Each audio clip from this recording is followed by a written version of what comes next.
Hey everybody, Ian from ianarthurs.com here with another video for you. As usual, please make sure to like, subscribe, and hit that notification bell. So today's video is a tie-in to last week's video. Last week I set up 3 different backing tracks for you for a 12-bar blues that are all different tempos and feels to try to play over. Now I decided I would do my own play-along video of myself taking a solo on each and trying to then critique and give my impressions and thoughts on the track itself, as well as just my playing more than anything else, to see if there's anything interesting about it or not interesting about it or whatever.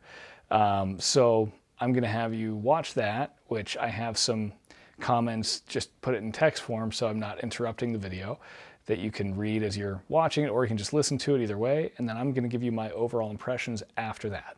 So go ahead and check it out, and I'll let you know what I think after that.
Okay, so you've just watched the video, you just heard me playing, you saw perhaps my comments written in text in the video, just some thoughts I want to share about it.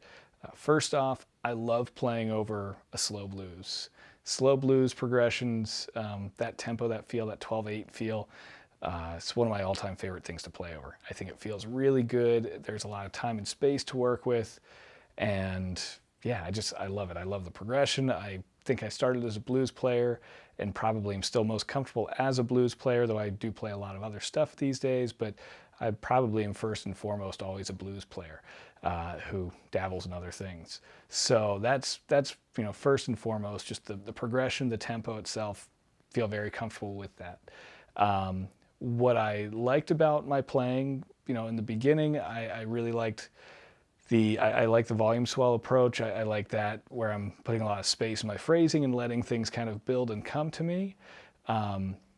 But there are certainly points throughout that I feel like I was forcing the issue a little bit at a few points, and I even kind of put it in the comments where maybe the idea was there to do something from a phrasing standpoint where I wanted to have some contrasting phrases back to back.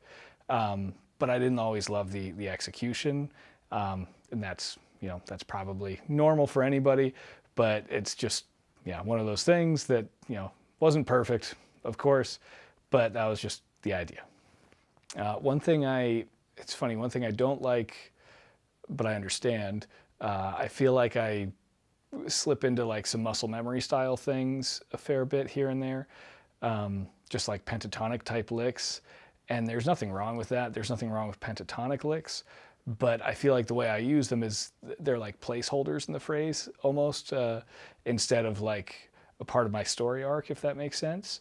And that's not necessarily a bad thing, as I'm talking about it, thinking that, well, yeah, but maybe sometimes it's important to use a phrase like that you have in your back pocket that then you can, listen and think about it while you're playing and see what comes naturally from there. And I did find that a lot of the times after I would play a phrase that was more, I don't know, cliche or whatever you want to call it, that it did often spark something else right after that. There was some kind of, contrasting idea, like I said, that I felt like was, I don't want to say saving it because it's not bad to play a pentatonic lick, but it definitely, it's just noticeable to me that some ideas I'm very sure of, and I really have a concept that I'm trying to execute. And sometimes it's just, here, take this lick I've played 8,000 times, 8 million times, 8 billion times, whatever. And yeah, so that was noticeable to me. You might not recognize it in my playing, but I recognize it in my playing. Yeah, there's definitely a few like flub notes, missed notes type of thing that happen a few times. That's not a big deal either to me. Honestly, I did 2 takes of this. I didn't keep playing this over and over again trying to get the perfect take for this video. I kind of just decided, just going to do 2 and keep whichever one I like. And the first one I started doing before this one, I stopped midway through the progression, through the video, playing along with it, and just restarted because I didn't like what I was doing at all. And now I wish I'd kept that to also show what I really didn't like, because this one I was generally okay with, though I didn't love every decision I made. But that first one, I didn't like it enough to the point where I full on stopped the video so that I could just redo it. So, but yeah, so this is just the second take of 2 takes, and that was what came out. So, not expecting to love everything, and I don't always love my own playing. Anybody that does is, probably not going to get much better. So that's one of the biggest things in music. If you're really happy with where you're at, then you're probably not making that much progress. And I'd like to think I'm a different player now than I was before. So, so I think I had a concept, but the little details of like bad notes here and there don't bother me necessarily. Towards the end of the video, it felt like my A string was a little flat as I was playing some of the up higher licks, or maybe it was just the intonation was off. I didn't double check right in that moment, but that's something I noticed, that watching the video, that there's some sour notes there, but it wasn't terrible. I don't know if, a lot of people would pick up on that, but I hear it for sure in playback that, oh, I didn't love that, I didn't love that. But it's, once again, it's not anything terrible, but just the little things that, just don't love hearing myself necessarily. I did notice that I really liked, I just got this amp just recently, this Quilter Labs Tone Block 202 with the Block Dock 12 cabinet with it, and I was using that with my EHX East River Drive, which is a Tube Screamer type clone, and I really like the tone of that. I thought it's warm and punchy, and yeah, I just like the feel of it overall, especially doing the volume swells, and I thought the reverb on the amp on the Quilter sounded great with the volume swells. That's not necessarily anything I'm doing, that's gear stuff, but I do like that tone a lot. And the only reason I bring it up is because if I don't like my tone, I can't play.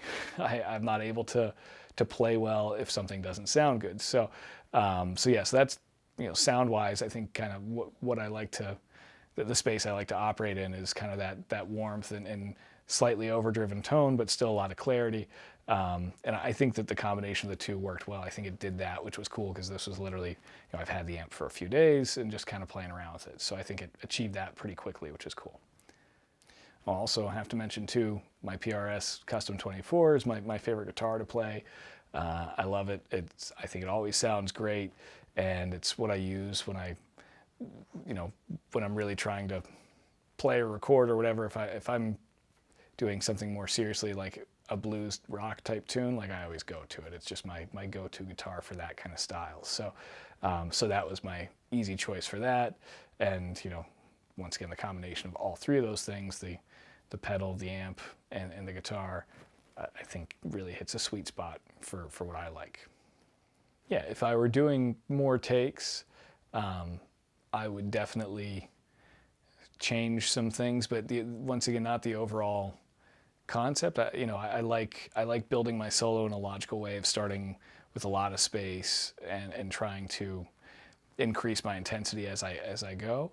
And I was trying to do that, just not every lick, every note, not everything landed for me in what I like, but the concept is there. And I feel like that's kind of more important. And I think that's, the first and foremost, because if you don't have a good concept, if you're not putting together ideas or have an idea for a story in general with this, then you have no solos. Licks together are not solos. That's just playing a lick and then playing another lick and playing another lick. And, I didn't feel like what I played was overly disjointed. I felt like it all was fairly cohesive, which I liked. Just once again, my phrasing decisions in each moment of where I was in the solo, might not have nailed exactly how I would like to have heard it or played it, but the idea was there. It just wasn't perfectly executed, but it so rarely is, right? That's the whole point of why we do this. Oh, another interesting note as well would be if I'm playing a blues gig where I'm doing, a lot of blues progressions throughout the night, and I'm playing over maybe a few different slow blues tunes throughout a long gig or whatever, I probably wouldn't approach it the same way each time.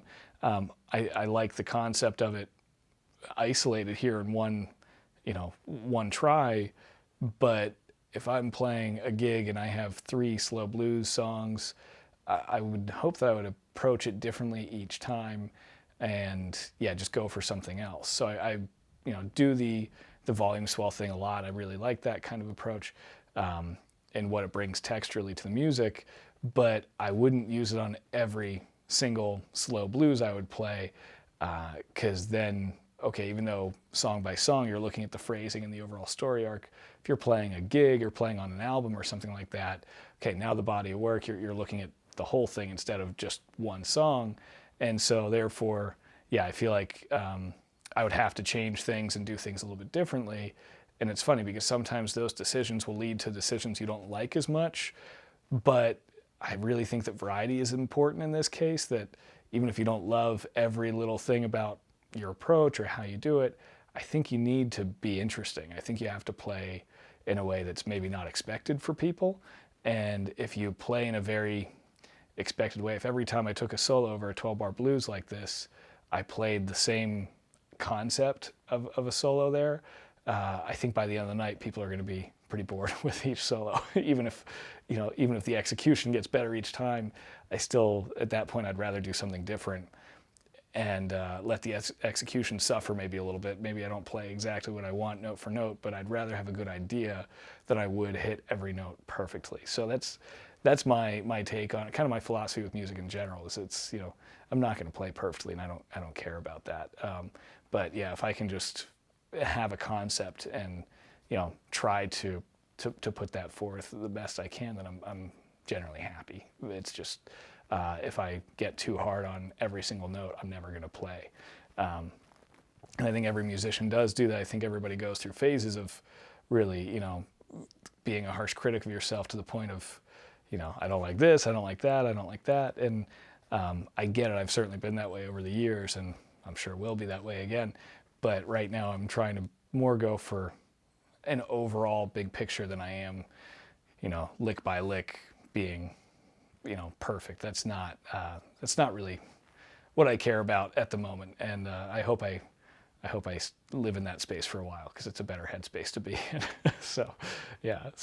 But that's pretty much, I think, all of my thoughts on it for right now. Like I said, don't love everything, but you know, I was trying to go for something. Whether or not landed, that's up to you. I'd love to hear your comments below and let me know what you think. If you liked it, great. If not, that's okay too. I'm not offended, quite frankly. That's the whole point of being an artist, right? So if you don't like something, that's okay. That's not my job to worry about that. My job is just to play. And if you like it, cool. If not, oh well. So yeah, let me know what you think, and I'm gonna do one for the medium tempo funky style blues. I'm gonna do a video like this for the fast Chuck Berry style blues as well, and analyze those as well. So I'll see you on the next ones. All right, thanks.